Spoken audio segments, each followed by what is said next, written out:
When people ask how to control the mind, they often expect techniques, strategies, or quick fixes. But the truth is, before you can even begin to shape your thoughts, you must first recognize them. Most of us go through life on autopilot. We wake up, scroll through our phones, react to situations, fall into moods, and act on impulses, rarely pausing to notice what the mind is actually doing. This unconscious drift is the very reason why we feel powerless. If the mind is a wild horse, then awareness is the act of holding the reins for the first time. The power of awareness lies in its simplicity. You don't have to stop every thought, and you don't have to suppress the mind. In fact, the harder you try to silence it, the louder it becomes. What you can do, however, is watch it. Notice how a small trigger, an email, a glance, a comment, can spiral into a storm of emotion. Observe how the mind leaps into the past with regret or runs into the future with anxiety. When you watch this process without immediate judgment, you begin to create distance between yourself and your thoughts. That distance is where freedom lies. Think of it this way: if you are swimming in a river, you are carried away by the current. But if you step onto the riverbank, suddenly you can see the flow. You are no longer trapped in it, you are the observer. Awareness gives you that vantage point. It is not about denying the current of thoughts, but about standing outside it long enough to understand its direction. And from that understanding, you can begin to choose whether to step back in or not. Philosophers and psychologists alike have emphasized this idea. Ancient Stoics spoke of mastering impressions before they turned into judgments. Modern psychology calls it metacognition, the ability to think about your thinking. Both point to the same truth: until you become aware of your thoughts, you are at their mercy. But once you observe them, you reclaim the power of choice.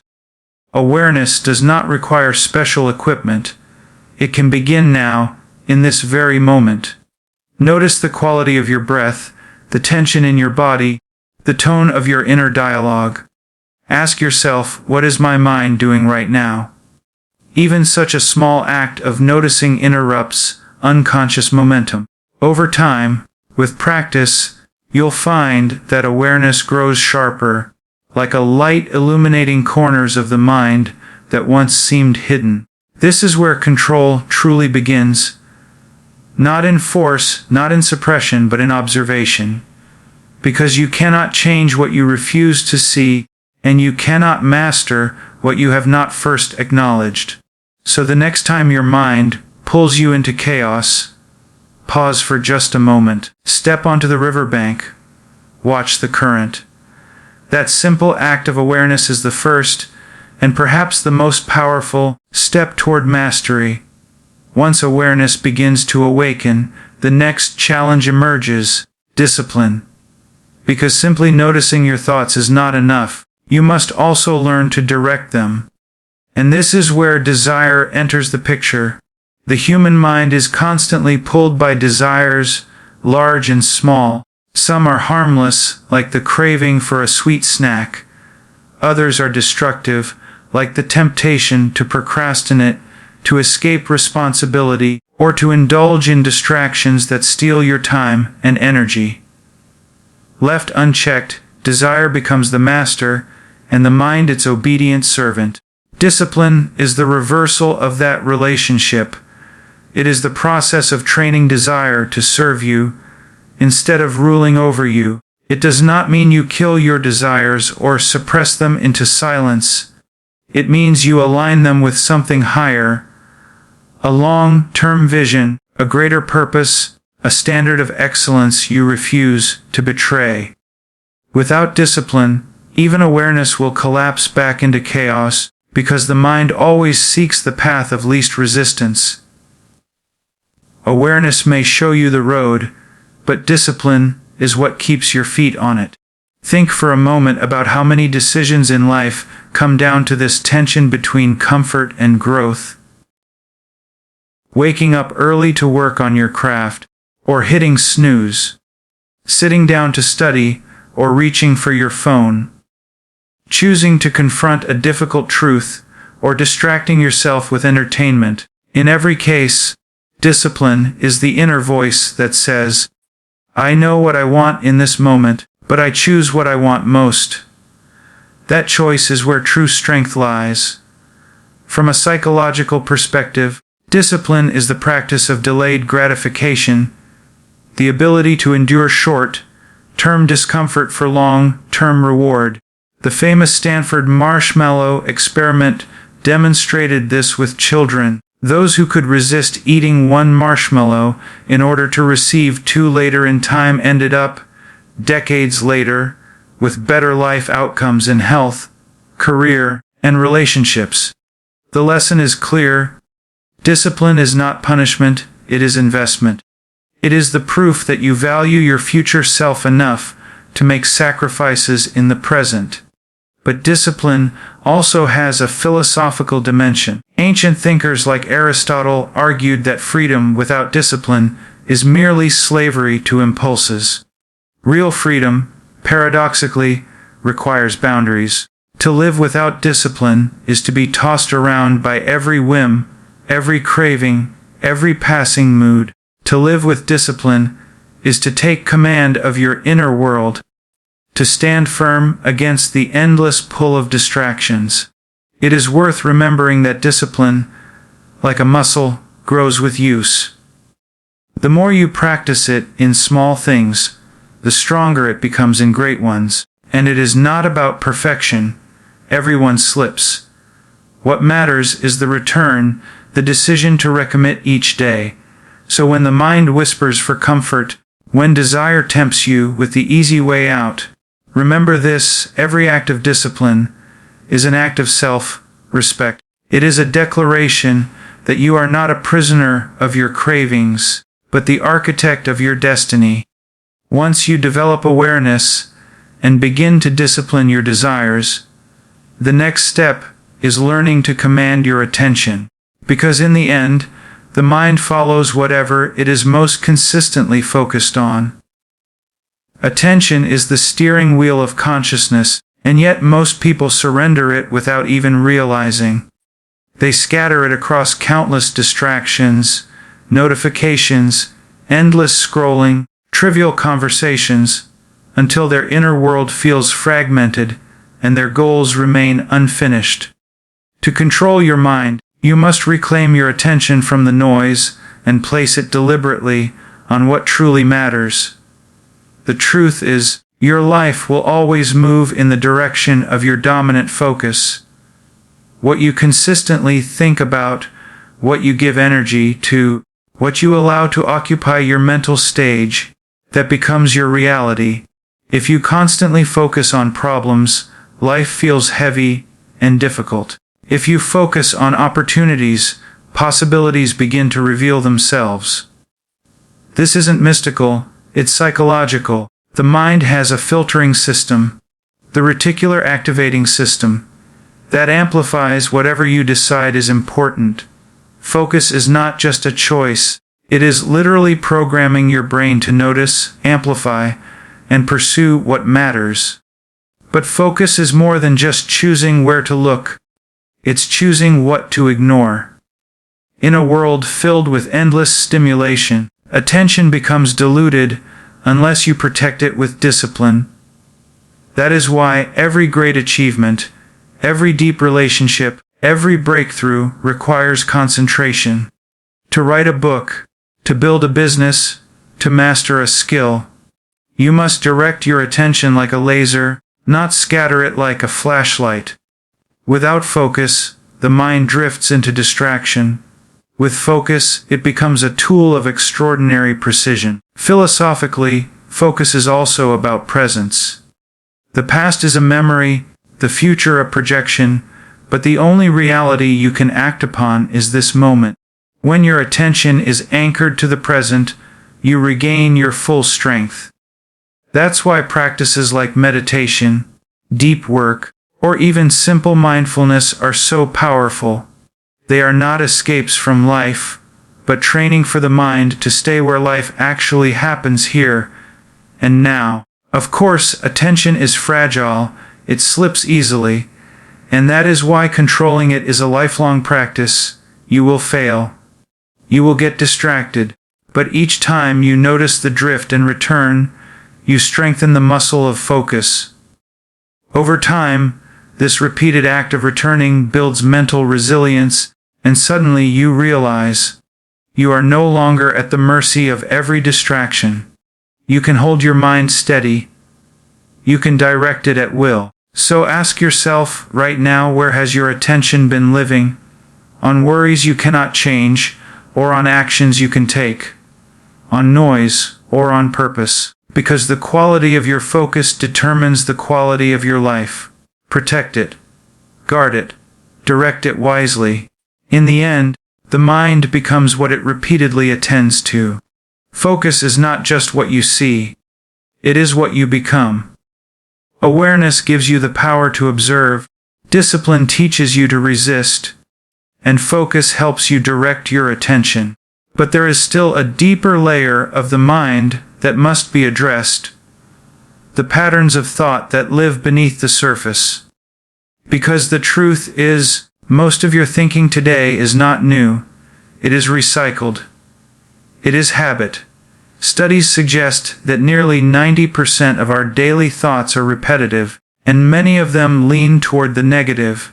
This means that unless you actively intervene, your mind will simply replay the same limiting beliefs, the same fears, the same self-doubts that it has been carrying for years. And if your thoughts remain the same, your life remains the same. This is why reprogramming is so essential. You cannot build a new life with an old operating system. The subconscious mind, in particular, is like fertile soil. It does not care what seeds you plant. It simply grows whatever you put into it. If you keep feeding it thoughts of failure, unworthiness, or impossibility, it will faithfully generate actions that align with those beliefs. But if you deliberately plant thoughts of strength, growth, and possibility, the subconscious begins to create a different reality. Reprogramming thought patterns is not about blind positivity or pretending everything is fine.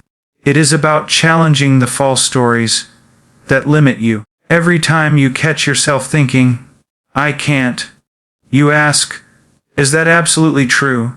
Every time your mind says, "This is who I am, I'll never change," you remind yourself that identity is not fixed. It is built through repetition.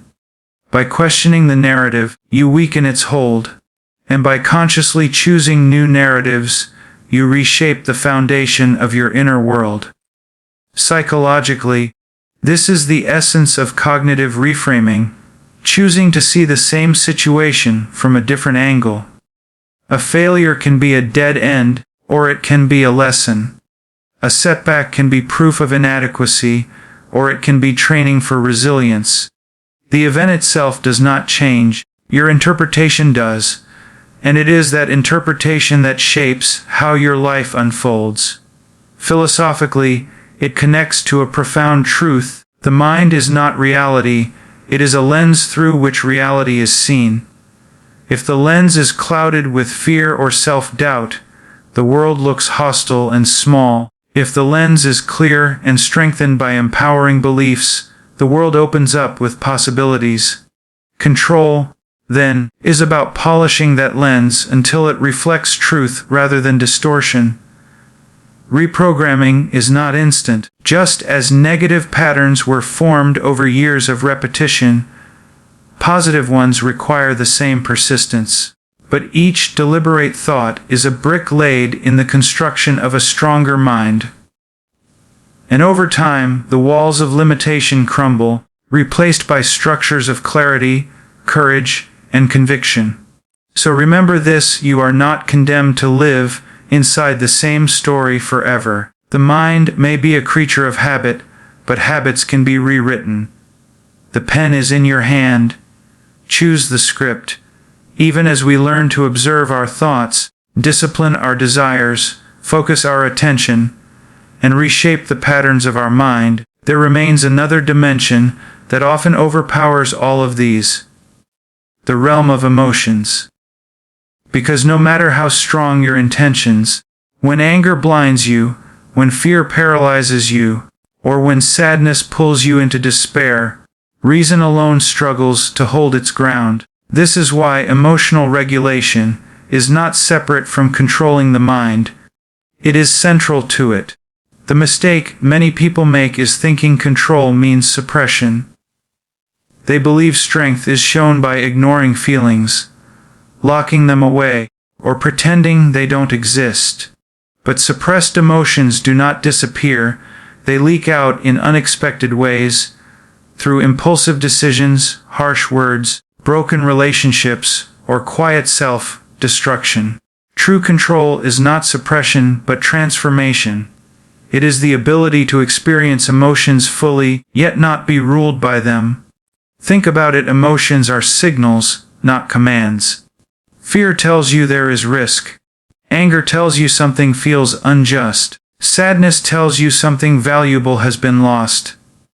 These signals are useful, but only if you respond with wisdom rather than reactivity. The unregulated mind reacts instantly, with fight, flight, or collapse. The regulated mind pauses, feels, and then channels the energy into something constructive. That pause is where strength resides.